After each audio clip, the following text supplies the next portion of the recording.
Tomorrow night we've got a great night of boxing. We have got Moses ITAUMA versus Dillian Whyte in the heavyweight division. You'll see the poster right here. We've also got some other good fights on there. Philip Hrgovic versus David Adelaide, in the heavyweight division. Nick Ball's on the card. Ray Ford. It's a great card, but we're only talking about Whyte via ITAUMA here. And let's just get straight into it. So Moses ITAUMA, age 20. He's 20 years old. That's ridiculous. 12-0 with 10 KOs. He's a southpaw. Dillian Whyte, 37. Record 31-3 with 21 by command of KO. And obviously he's an orthodox boxer. Just by looking at that, I can see where people think Moses ITAUMA, he's the next big thing in boxing, He's young, he's 20 years old, he's already got 2 good names on his resume, and he's finishing people left, right and centre.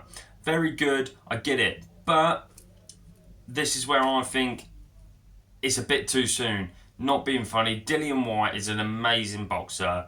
He's an absolute slugger. And I know all the controversy through the years of Dillian Whyte with his drug testing and stuff like that, but you take that away and he's still a great fighter.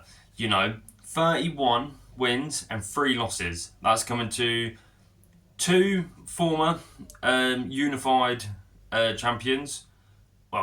Unified champions in Fury and AJ. And he lost to Alexander Povetkin, when Povetkin was very good at the time, but he avenged that loss.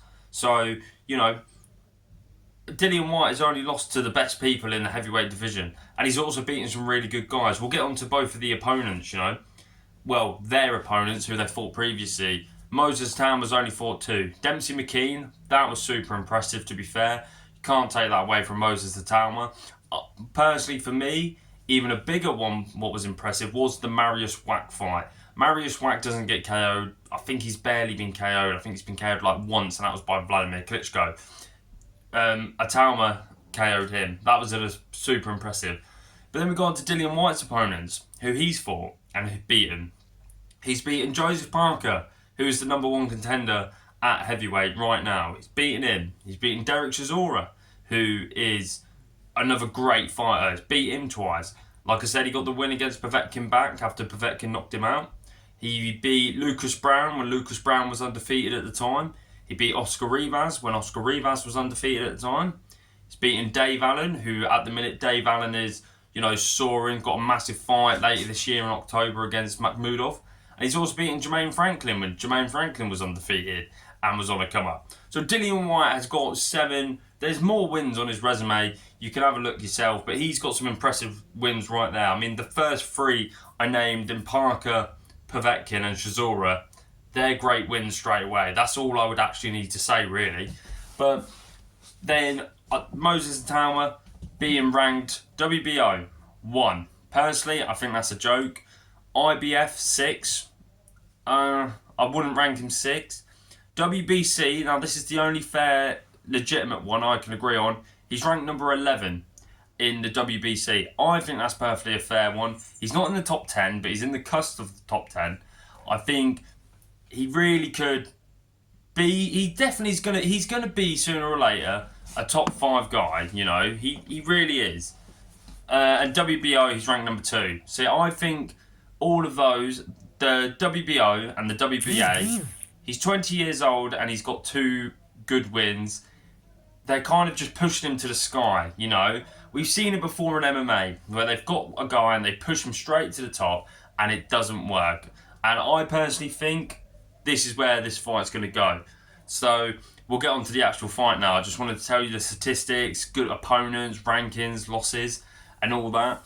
But we'll get into the actual fight. So, personally, I think the first couple of rounds, maybe round 1 to 4, it's going to go Moses ITAUMA's way. And I think he's going to not dominate, but put the pressure on Dillian Whyte. Show that I'm the younger guy. I'm more explosive. I'm more agile, athletic. But I think if Dillian Whyte can survive these first couple of rounds, I think it's really going to show if it goes into deep waters, in the later rounds, maybe rounds like 8 to 12. I think Dillian Whyte's going to start picking him off and showing that, experience against youth really does show. Dillian's been in there with the best people of the past 10 years. Like I said, Tyson Fury, he's going down as one of the greatest heavyweights of all time. Anthony Joshua, he's another great boxer. Joe Parker, who's currently the number one contender really at heavyweight. Derek Chisora, he's been in there with everyone, you know, and I think it's going to show. Dillian Whyte's got such a snappy jab as well. Dillian's arms are so long. I think he's going to try and keep the jab and that. But if it turns into a slug fight, we all know Dillian Whyte can have a slug fight. Both Chisora fights were slug fights. The Oscar Rivas was a slug fight. The Jermaine Franklin one was. Some great fights to watch if you haven't. But that's what I mean. Dillian Whyte, I personally think, will come up on top with this. I don't know if it's going to be a KO, but at the same time, don't get me wrong, I think Dillian Whyte's going to win. I think experience will come over this, but I won't be surprised if ITAUMA wins at all. You know, I think personally for Moses ITAUMA, I think he does have to get Dillian Whyte out of there in the first couple of rounds, but then at the same time, he can prove me wrong. And that, but that's how I see the fight going. I really do think Dillian Whyte's going to win this, you know. Let me know what you guys think. It is tomorrow night. It's a super good card. Give it a watch and enjoy the show, people. Like, subscribe, comment. Catch you in a bit.